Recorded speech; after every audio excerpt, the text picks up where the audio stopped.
I'm more excited about this interview than any opera interview I've done in 30 years because this is my language. Welcome to the Fish Nerds Fishing Podcast, the show that's always interesting, usually funny, and mostly true. I'm Paul Groves, international opera singer, and here are the nerds!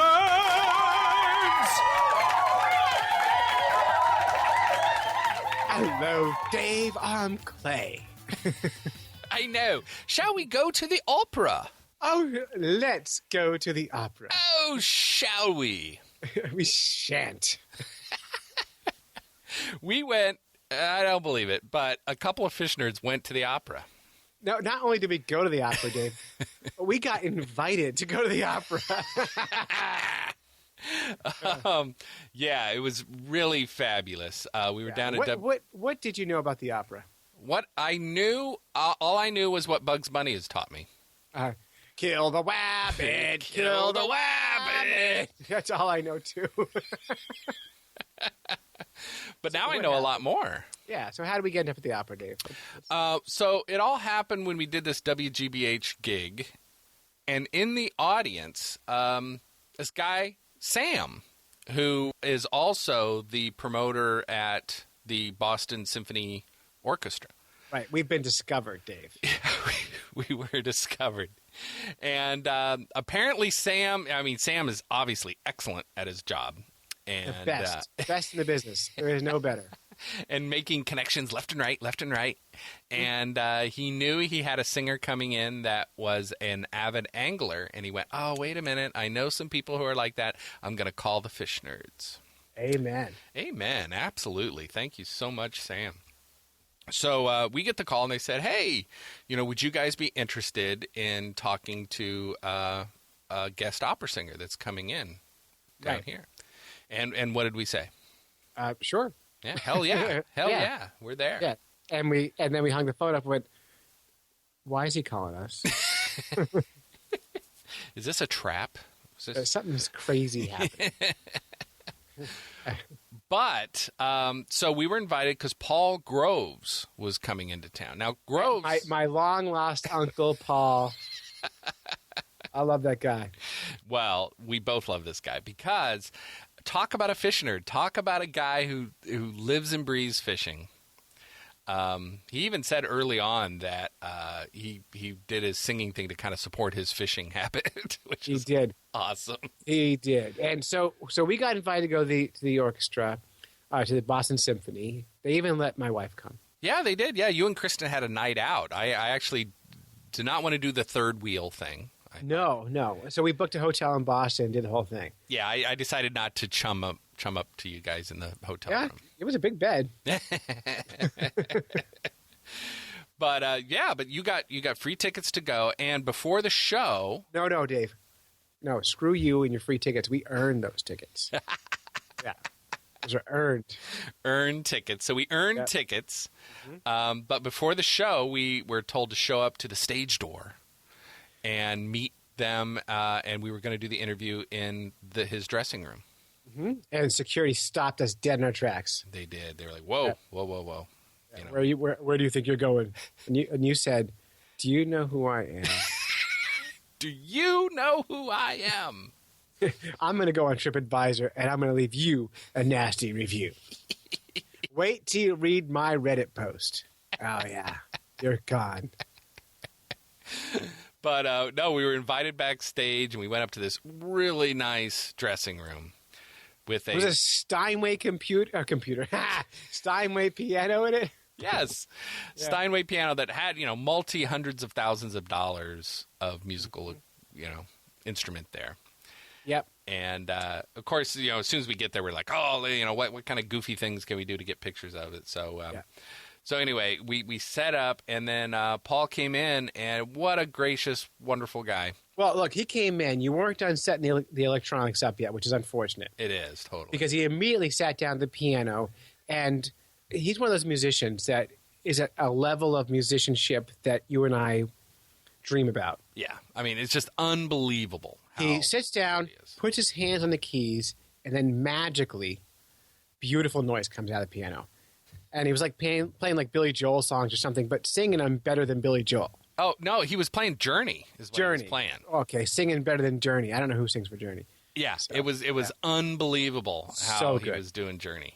It was really good. I think it wasn't Don't Stop Believin', but it was... It's the only Journey song I know. I know, but it wasn't that. It was another one that I can't remember. But it was crazy good, and I really wish I had the audio. I'm like frantically trying to get the audio working, and it just didn't boot up in time. But I know. We're learning important audio lessons, which is have a second recorder recording just ambient noise all the time. yeah, Because we would have got such beautiful sounds. Yeah. So anyway, we finally get set up, and then we have this conversation. So, Paul, like I said, this is going to be weird because you'll be talking more about fish than your day gig. But we had some questions about how the two worlds combine, okay? So the question is, what about your experience as a professional tenor makes you a better fisherman? I guess because I'm up for anything. You know, I've been traveling the world for 30 years, and I take my chances whenever I can to enjoy myself. So in fishing, I kind of do the same thing. You know, whenever it's good weather, no matter what's going on in my life or how busy I am, I go fishing. Is there anything about being a fisherman that helps you in your professional job as a tenor? Well, it certainly does because for years when I was singing at the Metropolitan Opera, if I had a couple of days free, I would fly to Louisiana and go out on my boat about 120 miles out in the Gulf of Mexico. And no matter what was going on stress-wise in my life, for that day, and it took a complete day to get out there, fish, and then get back. You know, I'd leave at 5 in the morning, get back at 10 o'clock at night. I certainly didn't think about anything except fishing and fish. I didn't think about my job, my career, any problems in my life, anything.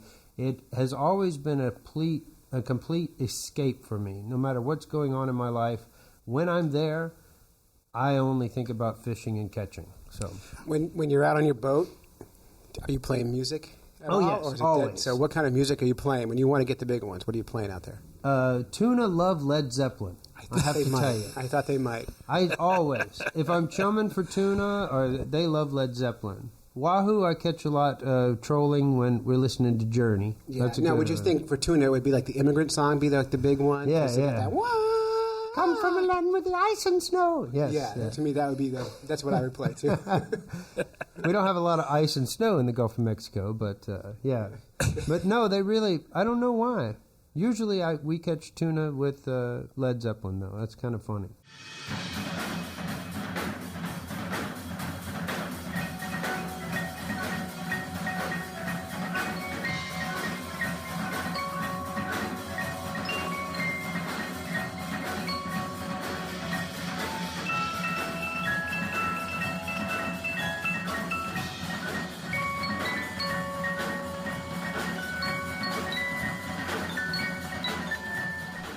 We had a question about opera, and this is where you can get really nerdy about the opera side. So, in your opinion, what opera, composers, styles, and all would be a best combination? And we feel this is probably a story deep, near and dear to your heart: the BP oil spill. So, if you had to write an opera about the BP oil spill, well, first of all, how did it affect the folks you know down there? Well, I mean, it was tough because no one could fish for a while, but it really didn't affect the fishing at all. It really didn't. And I fished during it. I went out, and the only time I ever saw oil, I saw dispersed oil, was when I drove through a part of the Gulf of Mexico that was actually closed off for fishing at the time. Now, they got extremely lucky. In the month afterwards, we didn't have any hurricanes, and also we had highs settled over the Gulf of Mexico, so it was never very wavy. It was never rough. We had very few storms, so they were able to clean it up much more quickly. But I never saw a lot of destruction that they were predicting. I really didn't, and the fishing certainly didn't suffer at all. Okay, so real straightforward. So what would be a straightforward composer? I don't know. It couldn't be Wagner. Wagner would be Hurricane Katrina, I think. That's what I would have said. Yeah. So it would, in my opinion, it would have to be, I don't know, someone like Debussy, maybe.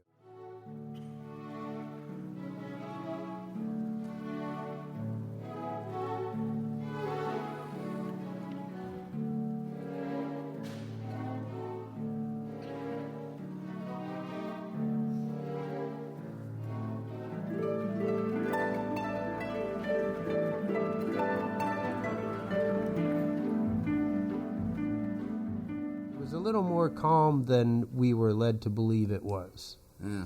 I mean, it's hard. It's always a horrible thing, but it was coming out 5,000 feet underwater, and not a whole lot lives down there. And it was also sweet crude, which is completely different kind of oil than the Exxon Valdez oil, and so it kind of dispersed underwater, most of it. So, wow. I mean, it looked horrible on TV. Of course, I was in Europe, and looking at this, seeing, every time I'd switch on CNN in Europe and seeing this oil pour out, to the place that, I hold really dear. Actually, 2 weeks before the rig exploded, I caught yellowfin tuna at that rig. Oh. 2 weeks before it exploded. And there was someone fishing that night. It's on video. Oh, no. Someone was fishing that night, because we fish at... in the really deep floating rigs, we fish at nighttime with jigs a lot for yellowfin. And someone was there that night, and luckily they were right next to the rig. One of the guys on the boat used to work on an oil rig, and he recognized the alarm that means imminent explosion, and they took off. Oh, wow. He was like, "We gotta go," and there's video of it. And they're driving away, and when they got about 4 miles away, the rig exploded.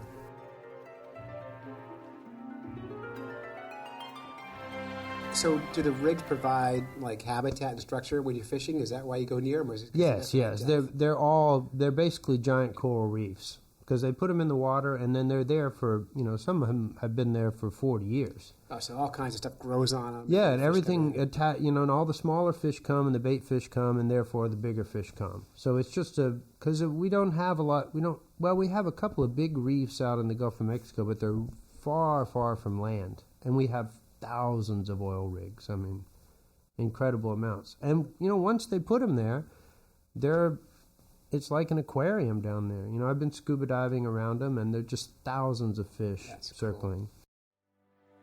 Cool.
What is the one thing you can tell a non-angling opera fan that will surprise them about angling? So you got an opera fan, you want to tell them about fishing. What's going to shock them? What should they know? Well, the kind of fishing I do is more like catching, mostly. Catching? Yeah, in Louisiana, we have lots of fish. So I think most people that aren't angling fans and haven't done a lot of fishing assume that it's a lot of sitting around and waiting. And I also enjoy that, too, because I get a chance to visit with my friends and hang out and have a couple beers and talk about life and family and things like that. But I'm definitely more of the hunter-gatherer fisherman. I like to go, and I go where I know the fish are, even if I have to go further. So it's really, especially if you go deep-sea fishing, it's more of a sport than it is, just sitting around waiting for something to come by and bite. Right, there's some action behind it. Yeah, a lot, because I've taken, many, many singers and many of my friends that have never been on a boat, I've taken them fishing. And they're always shocked about, what it actually takes to reel in a fish. And even a large redfish on small gear and stuff, they're always stunned about, the effort it actually takes. And then how delicious they are. Yeah, oh yes. Oh yeah, I cook, I make sushi out of everything, and we have sushi parties in my neighborhood. So if we reverse that question, and you want to tell a fisherman something great about opera, what would surprise a fisherman who doesn't know anything about opera? I think just the sound of the human voice, because and like I was just saying earlier, in the opera world, we have no amplification. it's just the basic sound of the voice. Of course, we're loud because we have to sing over 100 people in the orchestra and sometimes 200 people in the chorus. But it's just the impact of the natural human voice. And I've lots of my fishing charter captain friends in Venice, Louisiana, and all around New Orleans. I give them free tickets to come to the opera when I sing with the New Orleans Opera, the Symphony, and they come and they all enjoy it. And it does make a difference that they know somebody on stage that's performing also, and they can say, God, I've seen you do some really stupid stuff with your boat, and there you are up there, singing opera aria. Remember when you dropped your boat off the trailer? Yes, I remember that. Yeah.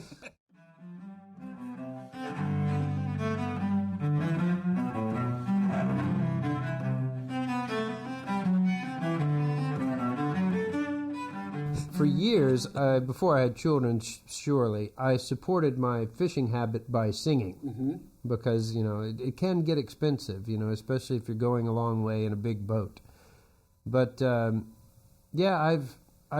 more excited about this interview than any opera interview I've done in 30 years because this is my language. I grew up on the bayou. I grew up in a small child with a 5.5 horsepower Johnson and a 11-foot game fisher John boat, going out in the bayou fishing. So this is my life. That's Game fishing. Opera is That's just awesome. something I do for a living. Right. Yeah.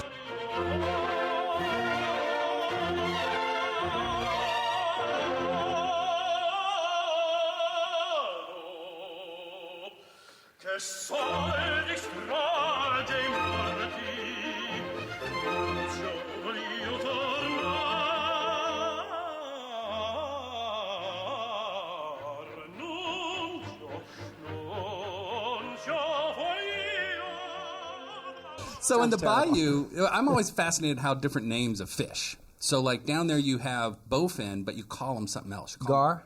Well, there's gar, but they're like shoe pike or something? Or Shoepeak. Shoepeak. Yeah, shoepeak. Yeah. It's also called a grinnell. I've heard The same grinnell thing. too. Yeah, it looks a prehistoric fish. Yeah. And always when we were bass fishing, when I was a kid, bass fishing in the marshes, every once in a while you'd get one of these shoe pick on, and they're huge, and And you'd think, aggressive, too. I have the state record bass, and you get it up to the boat, and oh god. I think it's so funny how people's attitudes change because I've done the same thing, and I pull it in, it's like, oh, it's a carp. Just Yeah, reel it I in. know. But it's like that fight a second ago was I like the know. biggest and most exciting thing ever. I know. And as a child, when I was in, I guess, early teens or so, I have two buddies that I'm still really good friends with, and we still go fishing all the time together. And they live in New Orleans, two brothers. And we went out alligator gar fishing, and we actually sold the meat to the local fish markets. Wow. And a lot of these were, they're giant. They're 100 pounds, Yeah. and they were bigger than we are. Yeah. Fortunately, they look hard, they look really vicious. They look like an alligator with no legs, Yeah. but they're really wimps. Oh. I mean, you could reel them in with like 20-pound, mono or something. Really? They they just quit. They're not used to things, coming after them, just like sharks aren't used to it either. So Well, we've caught sharks, and they weren't that wimpy. The mako we caught. But Makos aren't wimpy. No. we went man. fishing down in Lafitte, and the captain of the boat we were on wouldn't let us bring a gar on the boat because they stink it up. But then he recommended if we do keep one to make gar balls. Is that something you've eaten? Yes, Yeah. they're not good. No. Any kind of meat that you have to do that much to make it taste good is not worth keeping. It really isn't. All the jacks in the Gulf of Mexico, I know. Well, that's what I was thinking. My first thought, I was thinking Jack Crevalle's. That's Yeah. my first instinct. But We have lots of those. God, those things piss me off. Yeah? How come? They're really good for bait. Because they're incredible fighters, and you think you have something fantastic, And everything that makes me angry, is something that you think it's great, and you get it to the boat and think, oh, God. Yeah, there we go. I can't eat it. Damn it. we have fans who have eaten Jack Crevalle. And, Really? And say good things about him. Yeah. Oh, there's no way. You would have to. Oh, we'll there's send no you. way. We'll send you a recipe. Well, that gets us, one of our questions was, what is your favorite bait? So, like, if you had one bait you had to go with, you only had one to take out, what would it be? And artificials, too. So, like, if you're in, For deep sea or for inland fishing? I guess the combination would be if you had one type of fishing to do that day, like you only had time to go do one type of fishing, so your favorite kind, and then what would be your favorite bait or tackle? Well, it'd probably be anything live. Because anything live, because we use a lot of live shrimp for inland fishing, for the speckled trout, which I think up here you call weak fish or something. Exactly. And we use a lot for that and redfish and all those fish. If I have to go, if there's no artificial bait or if the fish are just on fire, if there's no live bait or the fish are just on fire, then I'll fish artificial. Yeah. And usually I use anything that looks like a shrimp, like a Berkeley gulp shrimp, or now they have DOA, and there's another really good one called a voodoo shrimp that it's artificial and it looks exactly like a live shrimp, and that seems to work really well. Voodoo shrimp. Offshore, it just depends on, used to we could troll for tuna, but you can't really, they don't want bite trolling anymore most of the year. We either have to chum for them, and the funny thing about it is the best chum for tuna, and we used to use what you call menhaden or Menhaden. Yeah, or bunker. Bunker, yeah. Yeah. We used to, and you can still use those, and they used to be great chunk bait a long time ago, but not anymore. The best thing is actually to catch a smaller tuna or a bonita or a jack crevalle or something with red meat and use that. And a lot of times you can't even leave the skin on it. It just has to be a chunk of tuna. So we catch a blackfin or a small yellowfin, and we cut that up, and then we catch the bigger yellowfin with that. God, so you're like making sushi for these tuna. Yeah, you are. It's beautiful meat. You think, God, I could take that home. But you actually catch bigger fish with that fish. Wow. Have you seen Wicked Tuna, that show? Oh, yeah, I've seen every one of them. Yeah. I know all the characters and everything. Well, we run into some of the people every once in a while. You do? Yeah, and they all know each other. So it's the kind of thing where they say, oh, yeah, that guy, he's a drug addict, and that's, nobody likes that guy. And they tell us all the backstory stuff. Yeah, there's one from New Hampshire, though. I know. Yeah. That rich kid from Rye, right? Yeah, the rich kid from that's him. Hey, he's entertaining. Yes. He's entertainment. He's just down the street from Dave's house. Yeah, really? Yeah. It's entertainment. It is. Yeah. It is very good. And it's funny, though, out there that there's the guy that does Tuna.com. He seems to do things a little differently than all the other guys. He tries new techniques and new kind of stuff. And where the old guy, Marciano or whatever, and he won last year or something, he just tries the same thing over and over and over. And sometimes that works. Who was the guy who was mean to me? One of them was rude to me we were at a fishing expo, and he came up to me. And I can't remember with who it was. Do you know who I am? Attitude, and I'm like, no. What did he look like? Bald guy, short, stocky, grouchy. Which is pretty much all Smelled of like them. cheap cigarettes and bad cologne. Oh, do you have a voice like... Yes. Yeah. Oh, that's the guy. Oh, what's his name? He's a dick. He got fired on the show. Good. I don't know if any of this show That's what is happens. actually... Does he know who I am? I don't know if this show is... I'm sure this show is scripted, of course. Of course it is. I don't really believe any of that. But he got fired by the Tuna.com guy the first year. Oh, that's what he deserved it. You probably didn't put in a good word for him. That's right. Because he didn't know who we were. Paul Hebert or something. Oh, that's it. Yeah. That's it. That's right. He still goes to the expos. Yeah, he was at an expo, and that's why. Yeah. He hasn't ever done well. It's okay. Oh, good. Yeah. He's bitter. I hope he doesn't listen to our show. Lots of charter captains are dicks. Though. They all are. They and are. We like them. They're not all dicks. Because I had a deep sea fish. I was in between marriages, and I had and for therapy, I went fishing a lot. Mm-hmm. So I would come in, and they all knew I was an opera singer, and I'd show up at the dock, and sometimes I'd be in Europe for 2 months, and I'd show up at the dock and walk over to one of these guys, and I'd say, look, I've been gone for 2 months, and I got these people I'm taking out tomorrow, but, they knew I wasn't a charter captain. And I said, can you give me some pointers? And most of them just wouldn't give me the time of day. They were like, no. They said, if you want to hire me, I'll tell you where to go, but I'm not telling you where to go. And I said, okay, fine. So I'd be out there, and every once in a while, I'd troll around a rig or something, and just tons of wahoo and tons of, fish, and I'd see them pass by, and I didn't pick up my radio and radio them. Yeah. Now, there were two guys. One is a really famous, he's probably one of our most famous captains, called Peace Marvell. And he's been in all the fishing magazines and everything. That's a great name, yeah. Yeah, he's a great guy, and he's really character, this guy. And he's still fishing down there. He's been for 30 years or so. And he would tell me. He and there's another one, Eddie Berger is his name. And he's one of my good friends, and he's a fantastic fisherman. And those two guys would always, they'd say, well, Paul, what you need to do is, just follow me out. And they were always really nice to me. And I can guarantee you, every time, I was catching fish or anything going on, I would call them and say, hey, guys, come over here. And we've remained friends all these years, for 25 years.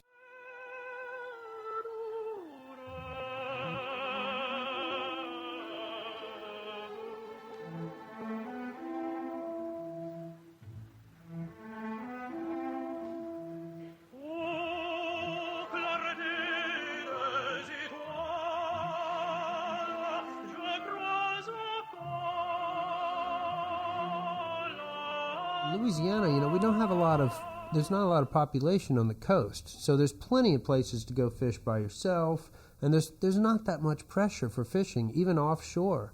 So it's not a question of this is my secret spot and I don't want to give it out, because it doesn't matter. There's plenty of places to go to catch fish. There are no secret spots. Yeah. Oh, well, speaking of secret spots, you got a 300-pound marlin, is that what I read? Yeah, it was like 350 this summer. 300. Yeah. So you corrected me. 350 pounds. I have Get pictures. this right. Well, share those with us. We'll put them up on our website. But can you tell us the story of that fish? Yeah, we caught. I went out with a friend that has a 50-foot Viking this summer, and he and his father kind of taught my friend and myself how to fish for deep sea fish, because our fathers didn't deep sea fish. So as we got older, we got bigger and bigger boats and started going further and further out. Well, his dad was always the head of the fishing club, and they got bigger and bigger boats. They have a construction company that did well. And so we would always call James Palma is his name, and James and his dad, and ask them where to go and what techniques to use and things like that. So now he has a 50-foot Viking, and his dad's still fishing. His dad's 80 years old.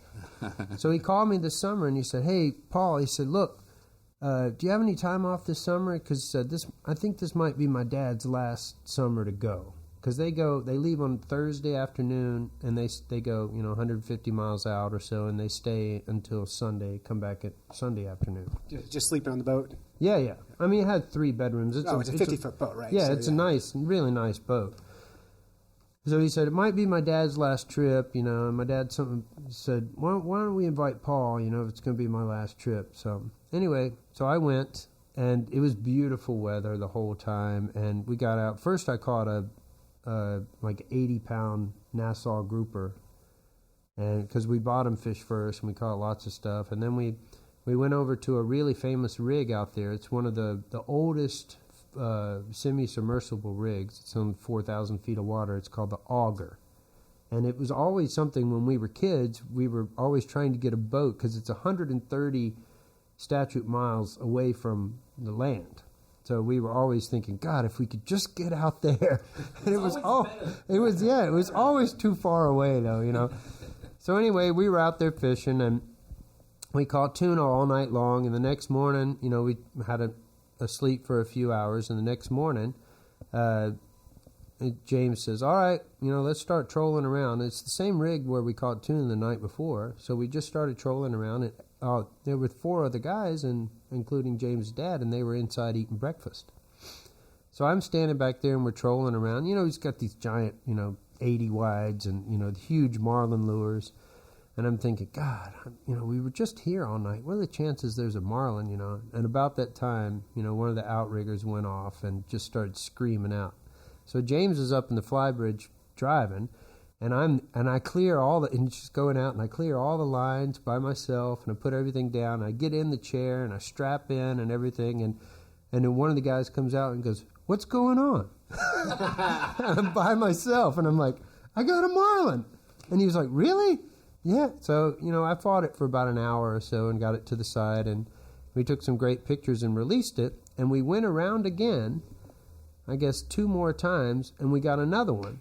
Jeez. And James's dad, the 80-year-old man who's loved this his whole life, reeled in. It was about bigger than mine. It was over 400-pound blue. Yeah. God. Oh, my gosh. And he reeled it in with a little bit of help from us, of course. But we got it in, so we tagged both of those marlin, and then we went back in and caught a lot more fish, and it was an incredible trip the weekend, and it was a good way for his father, to say, okay, this is because it's tough. It is tough. Well, though, with a fisherman, last cast, right? Doesn't always mean last cast. Yeah. He'll go out again. Yeah, he probably honestly, will. Because he was saying, they were saying, this is, we cheered and everything. This is my last trip. We get back to the dock and we're cleaning fish and everything. And he goes, I don't know, I might be okay for next summer. Of course he will.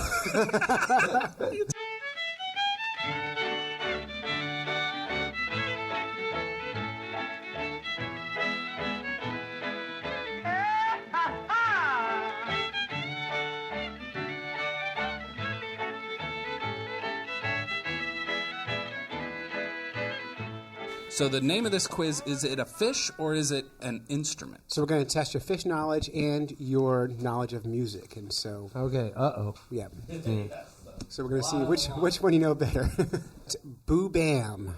Boo Bam. Boo Bam. Fish or a musical instrument? I think it's a fish. Musical instrument. They're like the octobans that Neil Peart and all them used in the... it's a Rush reference. Okay, yeah, great. exactly. And they were actually made out of bamboo, and that's a derivative of that name, Boo Bam. Boo Bam. Wow, okay. Yeah. I thought it was some Australian fish or something. So far, we're... Yeah, I know, it didn't. Yeah. Well, that's not something we use in opera very often. Are you sure? Yeah. I've never actually played a boo bam before. I had a girlfriend named Boo Bam. We all did. We don't talk about that in front of... She didn't know I called her that. But. She might have known. A burbot. Burbot. Yes. Yeah. That is very close to a turbot. Now, I'm guessing it's a fish. Yeah. It's a prehistoric looking fish. Well, freshwater cod. Yeah. They're the only freshwater cod in the Northern Hemisphere, and you only catch them in glacial frozen lakes. Wow. So not a lot of those in Louisiana. No, but they're delicious. Tastes like lobster. Hey, I fished a lot my first wife was Swedish, and I fished a lot in Scandinavia. But I never caught one of these. I caught a lot of abborre, which is in Sweden is bass, which is more like a walleye, I guess, kind of here. Okay. Yeah. And a lot of gädda, which is a pike. Northern pike. Only when you catch them, you have to build them yourself, like the IKEA pike. Yes, you do. You get a box of pieces and scales. That sounds like it's something. Doesn't it? Yeah, if it had a little umlaut over that it would be a brewbot. Brewbot. Yeah.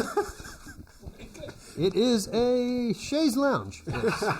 All right, Rebec. Rebec is... wow, where do you come up with these? I thought this would be easy. No, that's a fish. Musical instrument. Wow. That's... Precursor to a violin. Yeah. Not a lot of those in opera either. But you're learning new things. I am. I'm sure I'll remember these. Gurnard. Fish? I'm just guessing fish. Fish for sure, yeah. Sea robins. We call them sea robins. Yeah. That's what everyone calls them. Why do they call them because then you would know the answer. Well, I know. Oh, what language? Is this in Czech or something? No, they're actually called gurnards. Like, we catch these quite a bit. Those are delicious, by the way. Yeah. Yeah. And they make sounds, right? When you catch them, don't they grunt? Most fish do. Yeah, they make all sorts of noises. The best bait fish always grunt. Yeah. So. I like the ones that scream. Ow, ow, ow! Oh, get this hook out. Definitely a fish. Escolar. Yes. Yeah, I love these fish. Really? Why so? They're great sushi.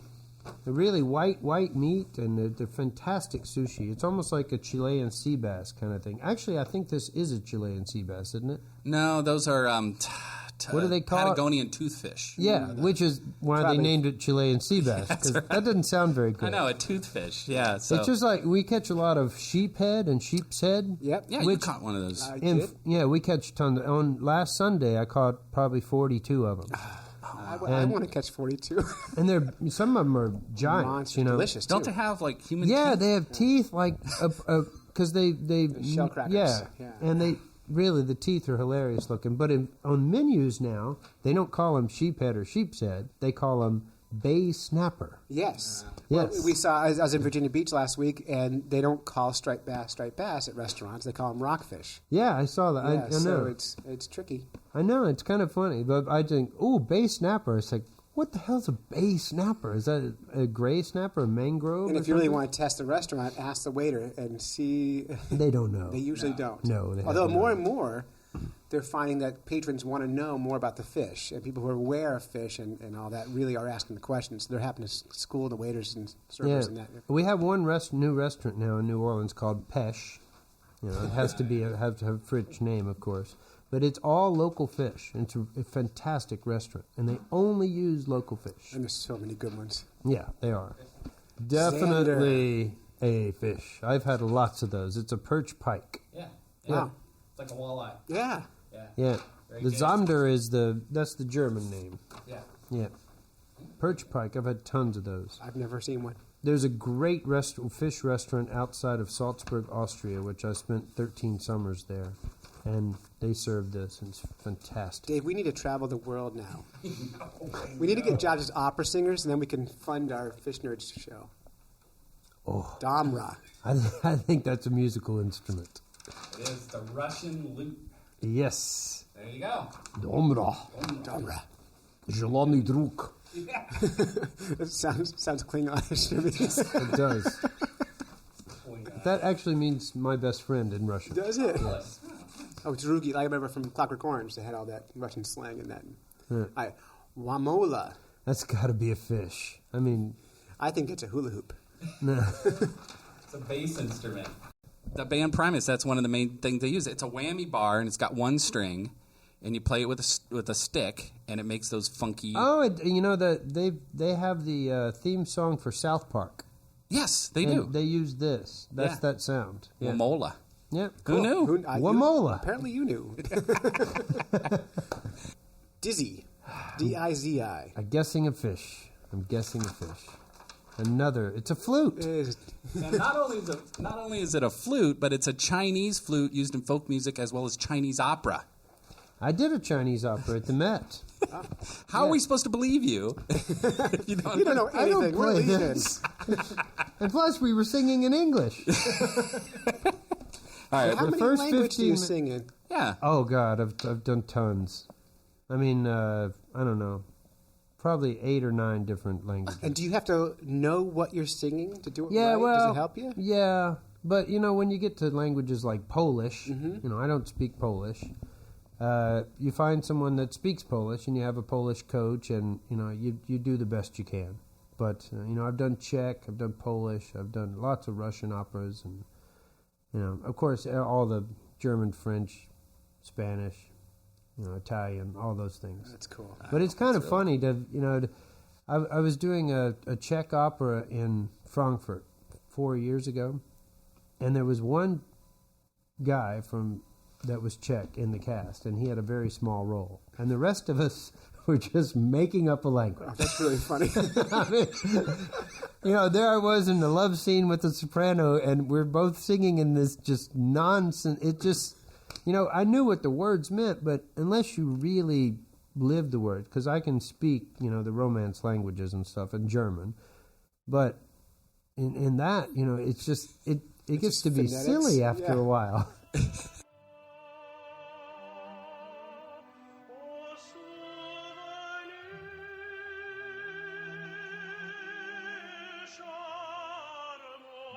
All In right. Sweden. Here's the last one. Shankar. Shankha. With a K-H-A. That's definitely a instrument. A conch shell in, I think, like Indonesia or something like that. But look, they make them all nice. And it goes... Kind of That's it. sound like Chewbacca. Yeah. Perfect. All right, we're going to call you a winner. Oh, good. Here's please. the last one. I got some of those.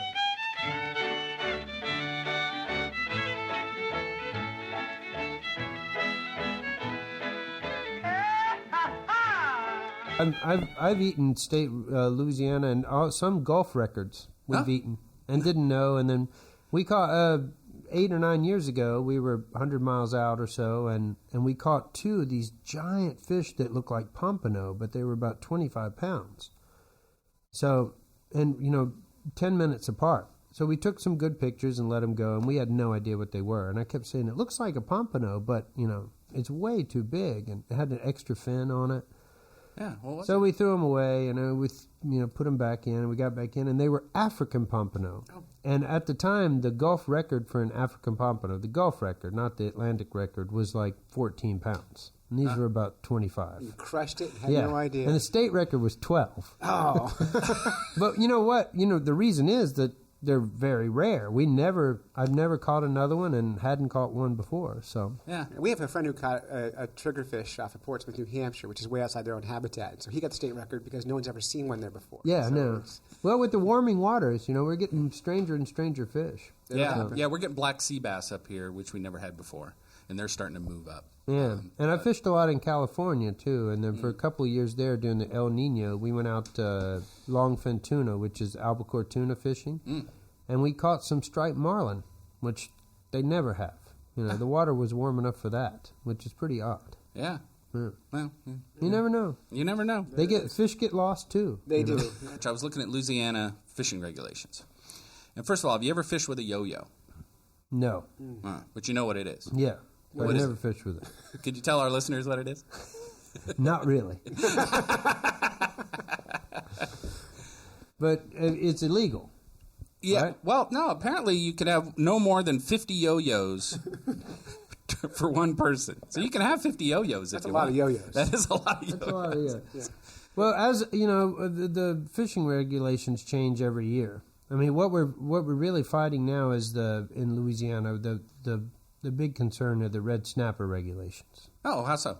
Because we have the perfect estuary and perfect environment for a red snapper.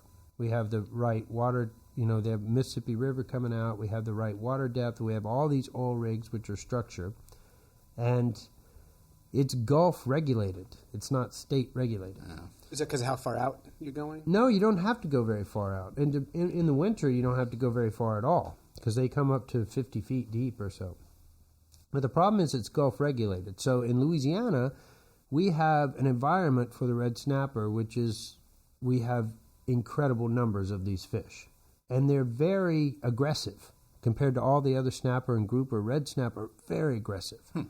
So, and they multiply faster than any other bottom fish out there or reef fish.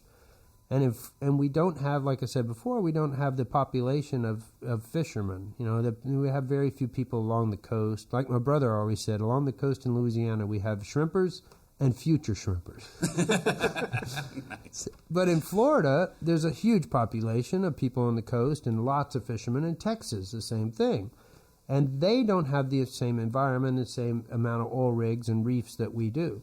So they have wiped out the population of their red snapper. And we're being regulated by Florida and Texas federally. So now there's so many red snapper that you can't catch anything else. So if it's not the red snapper season, we go out and there's so many of these fish that you can't target any other fish because they're so aggressive. But you can't keep them. No, and you can't keep so them. Tough. And even if you can, last year we had a 9-day season and we could keep 2 fish each, which is fine, but still that doesn't help the fact that there's so many of these fish. Yeah, and you see that as a common problem everywhere is when things are federally regulated. Yeah. That they make the law based on The different region, area, yeah. the region rather than Exactly. what's actually happening. And the Gulf of Mexico is a large area, and we just happen to have a place where these fish really thrive. So there've been a lot of bills before Congress, and trying to make this the inland reef out to a certain distance to have it state regulated, which would really help. Because in the inland fish, the redfish and the speckled trout and the flounder and all that, it's state regulated, and we've done really well. That we have a lot of regulations, but still people really adhere to the rules. They do. And in local fishing game, every state I've been in really understand the local waters, and they have the scientists out there, and so they really do a good job of deciding what's appropriate, and for the most part. They get it wrong sometimes, but yeah, they're getting better and better. But hopefully this will change because it's really a problem now. And it's also a problem for recreational fishermen because I've been out fishing for other fish when the red snapper season is closed, and I look over and a commercial fisherman is just hauling them in, doesn't matter what size, just one after the other, thousands of them, and I'm sitting there as a recreational fisherman not able to keep one. Right, and recreational guys aren't the ones wiping out the fish. No, Yeah. Not if you can keep 2 each. Right. Yeah. And even so, I mean, there's no way recreation is going to, my personally Well, if you're using 50 No. yo-yos, you could. Yes. 50 Yeah. yo-yos. Well, my question was a can. So there's a definition in your regs. It says a can is a metal container not more than 55 gallons, which is set for the purpose of taking fish. Have you ever used a can to catch a fish? No, not on purpose. No. I used a beer can before. That helps. That does help. It does help catch fish. Okay, well, I didn't know that. What about a slat trap? You know what a slat trap is? No. No, check this out. It's any device used solely for the capture of catfish.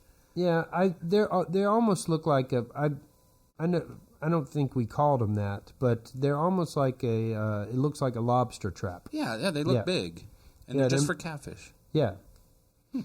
And we have a lot of catfish too. Yeah, you do. But most people put out lines for catfish. They put out jugs and then Trot lines too, right? Yeah. Yeah, they do that. But more recently, they've figured out that they can put out just jugs with a leader coming off of it and leave it for 2 or 3 hours at dark, and then come back at 10 o'clock at night or so and Pick them up. Yeah, there are tons of them. Now, I don't know if you know who you're talking to, but this is Dave Kellum. He's the king catfisher. He has the New Hampshire state record channel catfish. You do? Right now, yes. He is the How big is expert. it? It's only like 12 and a half pounds. But they're not native to New Hampshire. They found their way. The blue catfish. No, this We is a call it- channel. So you have blue catfish, we get 120 pounds or something. Yeah. In the Mississippi. And I grew up in Indiana, so we have all the Mississippi fish. Yeah. So, but these are channel catfish. So these are big fork tail, and they only get like 30, 40 pounds. Oh, really? Like yeah. I've never said only 30 pounds for a catfish. I've never said the I word know, that's a only. big That's a great catfish. big fish. Well, there's flatheads too that get Yeah. like 20 pounds. I mean, that's or a 100. big fish for any kind of fish. Yeah. So But yeah, so they're just moving into the state, and that was our last fish in our quest, and it turned out to be a state record. And Oh, congratulations. thank you. Talk about excitement to know that the fish you have on that is going to end this big long quest is the state record. He was netting it, I was pulling it in. you're like, please, don't break. Oh, there was a lot of nerves there. It was. It was a 2-mile hike out to the spot. It was crazy, but fun. Yeah. That's why I stopped doing fishing competitions and stuff. Like. You fish competitively? No, not really competitively, but we have every once in a while we'd have what we call fishing rodeos, which Derby? is that kind of thing. Where it's a weekend long, and I've done quite a few of them in my life, but it was just the anxiety of it all. It's like because every once in a while I get something on and think, God, this could be it. And, Well, it levels the pressure up. yeah, and I don't really need that. So. Well, and it's interesting. In the beginning, you were talking about fishing as a way to kind of clear your mind because that's all you do is think about the fishing. Mm-hmm. I've noticed that for a long time. And I have a question. So you said you started off singing to support your fishing habit. I know a lot of people, I think we all do, that fish 24/7 all the time, barely have a job because they're out fishing all the time. What's the secret to you to balance that? Because you're highly successful in your career. How do you balance the fish nerd obsession with actually making a living? I don't know. I guess it's just now I have a family, so I have 3 people to support, a wife and 2 kids. So that, and I still love to sing. I love, if I wasn't a singer, I'd be some other kind of performer because I've always loved to entertain. And I love to fish, but I'm not sure if I did it every day for a living, it would be as exciting as it is. Would lose some magic. Maybe. Yeah, maybe. I don't know. I still, I don't mind going 5 or 6 days in a row. All my friends say, well, I'm too tired to go 3 days in a row. And I said, no, I'm not. I'll go. I'll go. Yeah. And, but the problem is that a lot of the fishing I do is an all-day affair. I get up at 4 in the morning and I get home at 6 or 7 at night. So yeah, and it's pretty exhausting in the summer in Louisiana when it's 100 degrees and 95% humidity.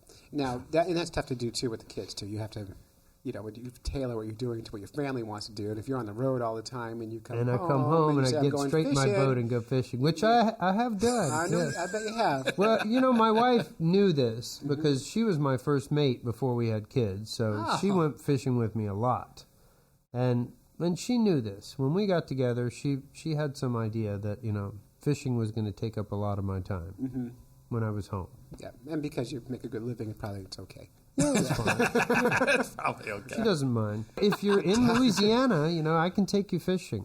Yeah, I'm always looking. I fish so much when I'm home. I'm always looking for people to go with me. We have. Nice. I have some very good friends who live right down there, and we've been working on trying to get another trip down there, and so we will definitely take you up. Please. On it. Well, I'll take you guys tuna fishing too. It's pretty amazing. That would be pretty. Yeah, Not only do we catch lots of other fish at the same time. Do you bring your kids fishing? Oh, yes. Yeah. I made sure that my daughter caught a fish before her second birthday by mine herself, too.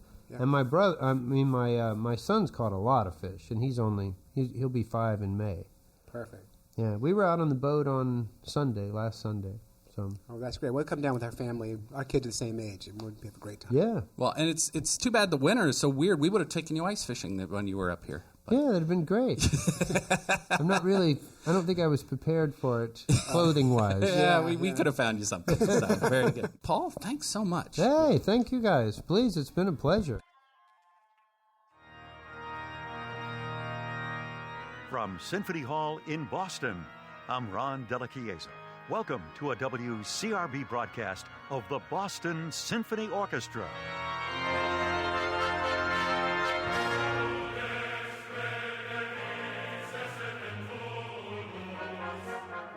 The BSO welcomes back one of its closest collaborators as Charles Dutoit leads the orchestra in a centennial tribute to French composer Henri Dutilleux, along with 2 works by Hector Berlioz, including Resurrexit and the dramatic Te Deum.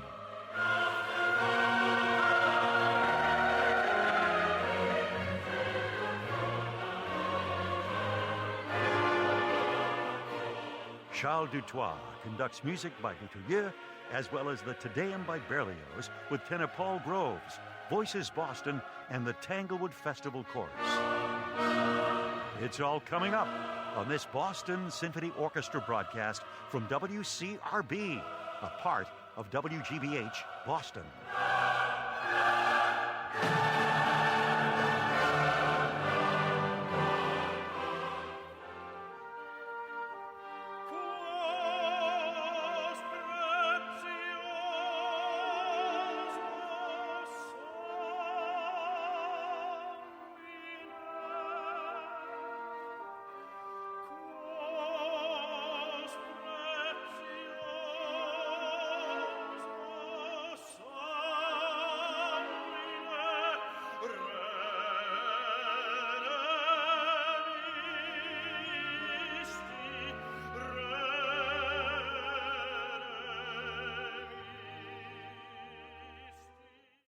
Unbelievable. And then afterwards, we got to go on the stage at Symphony Hall and sing with Paul up on the podium there. Which is great. I mean, for opera fans, for singing fans, that must have just made their head explode. I've been showing people who are music teachers and stuff, and they're like, "Wait a minute, so you do a stupid fishing podcast, and then you get invited to go backstage at the Boston Symphony? You're a dick." And yeah, I mean, it must be like for sports fans to watch a couple of fish nerds shoot hoops with Michael Jordan.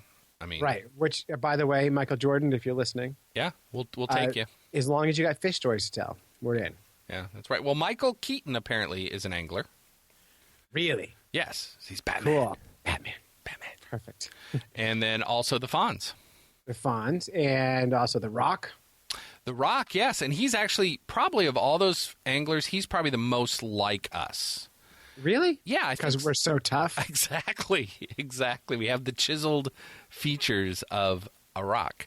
No, he's posted like pictures of like, look at this awesome bluegill I caught kind of thing. And that's true. Yeah, so he's down south. I think he has a bunch of ponds on his property. And we should try to find the Rock and go fishing with the Rock. We should. So back to the symphony. Oh, right. So great time with Paul.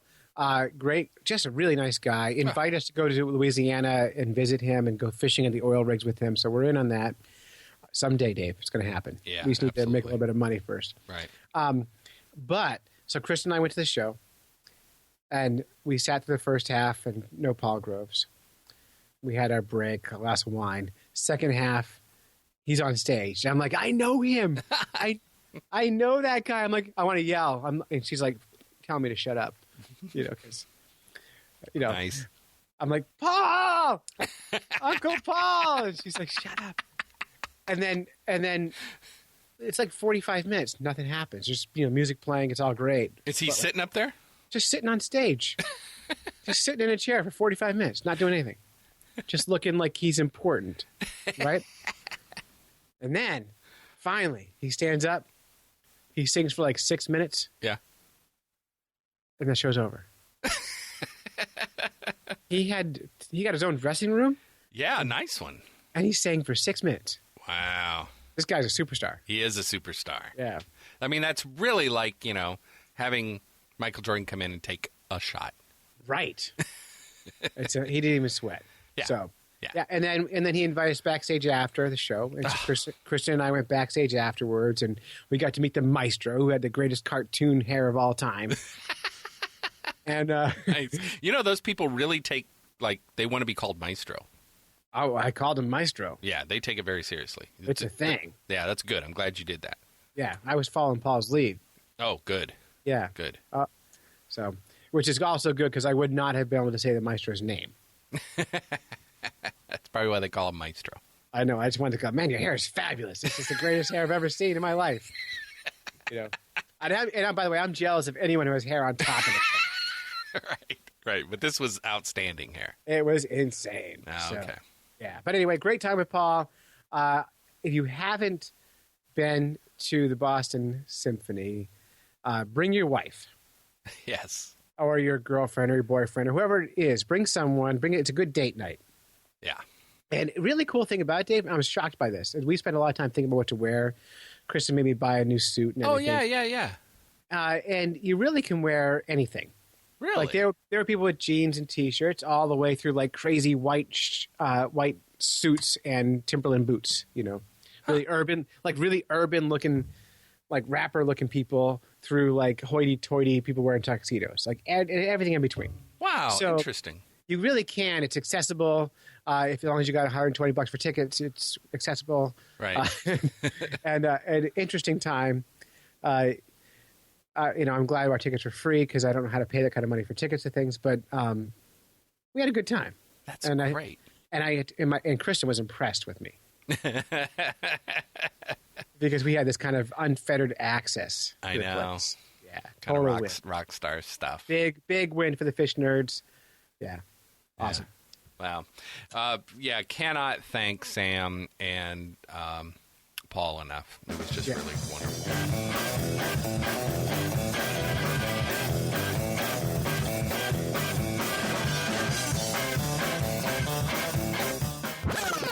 So that is it. You have listened to a couple of fish nerds when you could have been fishing. We'd like to thank our families for supporting us while we podcast and go on fishing quests and do all sorts of silly things that middle-aged guys do. Special thanks to Sam and Paul Groves. And follow the code of the fish nerds, code of the fish nerds, code of the fish nerds. Spawn early and often. Avoid free lunches with strings attached. Swim against the current every chance you get. Let's try to harmonize. Get. That was beautiful. Thank you. That's perfect. Okay. Yeah. All right, Dave. I'll talk to you later. Yeah. Bye.